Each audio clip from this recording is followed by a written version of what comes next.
ಜಮ್ಮು ಕಾಶ್ಮೀರದ ಉಗ್ರಗಾಮಿಗಳ ಕೃತ್ಯದಿಂದ ಇನ್ನು 27 ಜನ ಭಾರತೀಯರು, ಅದರಲ್ಲಿ ವಿಶೇಷವಾಗಿ ಕನ್ನಡಿಗರು ಸೇರಿಕೊಂಡು 27 ಜನ ಏನು ಆ ಒಂದು ದುರ್ಘಟನೆಯಲ್ಲಿ ಪ್ರಾಣವನ್ನು ಬಿಟ್ಟಿದ್ದಾರೋ ಅಂಥ ಆತ್ಮಗಳಿಗೆ ನಾವು ಚಿರಶಾಂತಿಯನ್ನು ಕೊಡಲಿ ಅಂತ ಹೇಳಿ ನಾನು ಭಗವಂತನಲ್ಲಿ ಪ್ರಾರ್ಥನೆಯನ್ನು ಮಾಡ್ತೀನಿ. ಜೊತೆಗೆ ಅವರ ಬಂಧುಗಳಿಗೆ ಮತ್ತು ಅವರ ಕುಟುಂಬದ ಸದಸ್ಯರಿಗೆ, ಅವರ ಅಭಿಮಾನಿಗಳಿಗೆ ದುಃಖವನ್ನು ಭರಿಸುವಂಥ ಶಕ್ತಿನೂ ಕೂಡ ಭಗವಂತ ದಯಪಾಲಿಸಲಿ ಅಂತ ಹೇಳಿ ನಾನು ಕೇಳುವುದರ ಜೊತೆಗೆ ಇದನ್ನು ಬಹಳ ಉಗ್ರವಾಗಿ ನಾವೆಲ್ಲರೂ ಕೂಡ ಖಂಡಿಸ್ತೀವಿ. ಭಾರತೀಯರಾಗಿ ಈ ದೇಶದ ಪ್ರಜೆಗಳಾಗಿ ನಾವೆಲ್ಲರೂ ಒಂದಾಗಿರಬೇಕು, ಒಟ್ಟಾಗಿರಬೇಕು. ಇಂಥ ಒಂದು ಅಹಿತಕರ ಘಟನೆಗಳನ್ನು ಯಾರೂ ಕೂಡ ಸಹಿಸಲಿಕ್ಕೆ ಸಾಧ್ಯ ಇಲ್ಲ. ನಾನು ಕೇಂದ್ರ ಸರ್ಕಾರಕ್ಕೆ ಮನವಿ ಮಾಡ್ಕೋತೀನಿ, ಈ ಉಗ್ರಗಾಮಿಗಳು ಯಾವ ಸ್ಥಳದಿಂದ ಇಲ್ಲಿ ಭಾರತದಲ್ಲಿ ಬಂದು ಇಂಥ ಕೃತ್ಯಗಳನ್ನು ಮಾಡ್ತಾ ಇದ್ದಾರೆ, ಇಂಥ ದುಷ್ಕರ್ಮಗಳನ್ನು ನಿಗ್ರಹ ಮಾಡಬೇಕಾದ್ರೆ ಭಾರತ ಸರ್ಕಾರ ಮೊಟ್ಟ ಮೊದಲನೇ ಹೆಜ್ಜೆಯನ್ನ POKಯನ್ನ ನಾವು ವಶಪಡಿಸ್ಕೋಬೇಕು. ಇದೊಂದು ಸಂದರ್ಭ. ಇವತ್ತು ಜಮ್ಮು ಕಾಶ್ಮೀರದಲ್ಲಿ ಪ್ರವಾಸಿಗರ ಒಂದು ಸಂಖ್ಯೆ ಬಹಳ ದೊಡ್ಡ ಪ್ರಮಾಣದಲ್ಲಿ ಬೆಳೀತಾ ಇದೆ. ಅಲ್ಲಿರ್ತಕ್ಕಂಥ ಎಲ್ಲ ಸಾರ್ವಜನಿಕರು ಬಹಳ ನೆಮ್ಮದಿಯಿಂದ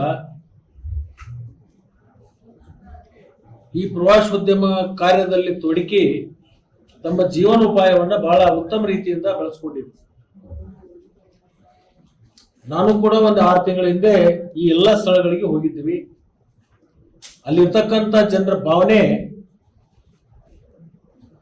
ಬಹಳ ಸಂತೋಷಕರವಾಗಿರ್ತಕ್ಕಂಥ ಒಂದು ಸನ್ನಿವೇಶ ಇತ್ತು.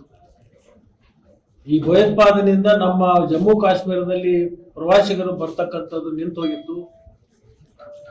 ಇವತ್ತು ಜಮ್ಮು ಕಾಶ್ಮೀರ ಅಂದ್ರೆ ಭೂಲೋಕದ ಸ್ವರ್ಗ ಅಂತ ಹೇಳಿ ಅದಕ್ಕೆ ನಾವೆಲ್ಲರೂ ಕರಿತೀವಿ.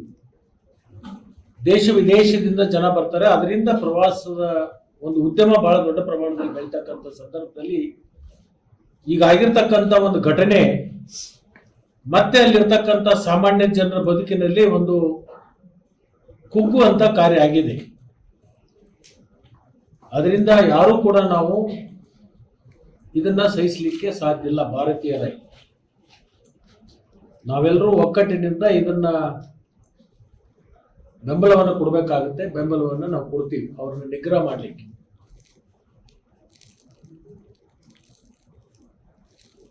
ಇದು ಮುಂದುವರಿದ ಏನು ಇವತ್ತು ಪಾಕಿಸ್ತಾನದಲ್ಲಿರ್ತಕ್ಕಂಥ ಜನ ನಮ್ಮ ದೇಶದಲ್ಲಿ ವಾಸವಾಗಿದ್ದಾರೆ, ಅವ್ರ ಮುಖಾಂತರ ಏನು ಪಿತೂರಿ ನಡೀತಿದೆ ಅಂತಕ್ಕಂಥ ಶಂಕೆ ಇದೆಯಲ್ಲ, ಅವರು ನಮ್ಮ ದೇಶದಿಂದ ಅವರ ವಿಸಾಗಳನ್ನ ರದ್ದು ಮಾಡಿ ಅವ್ರ ದೇಶಕ್ಕೆ ಕಳಿಸ್ಬೇಕು ಅಂತಕ್ಕಂಥ ನಿರ್ಣಯ ಏನು ಮಾಡಿದ್ದಾರೆ, ಅದಕ್ಕೆ ನಾನು ಸಂಪೂರ್ಣವಾಗಿ ಬೆಂಬಲವನ್ನು ವ್ಯಕ್ತಪಡಿಸ್ತೀನಿ. ಈ ದುಷ್ಕೃತ್ಯಗಳನ್ನು ನಿಲ್ಲಬೇಕಾದ್ರೆ ಇಂಥ ಕಠಿಣವಾಗಿರ್ತಕ್ಕಂಥ ಕ್ರಮಗಳನ್ನು ತಗೋಬೇಕಾಗ್ತದೆ. ಅವಾಗ ನಾವು ಪಕ್ಷಾತೀತವಾಗಿ ಇದಕ್ಕೆ ನಾವೆಲ್ಲರೂ ಕೂಡ ಒಂದಾಗಿ ಒಟ್ಟಾಗಿ ಇರಬೇಕಾಗಿರ್ತಕ್ಕಂಥ ಭಾರತೀಯರಾಗಿರ್ತಕ್ಕಂಥದ್ದು ನಮ್ಮ ಧರ್ಮ ಮತ್ತು ಕರ್ತವ್ಯ.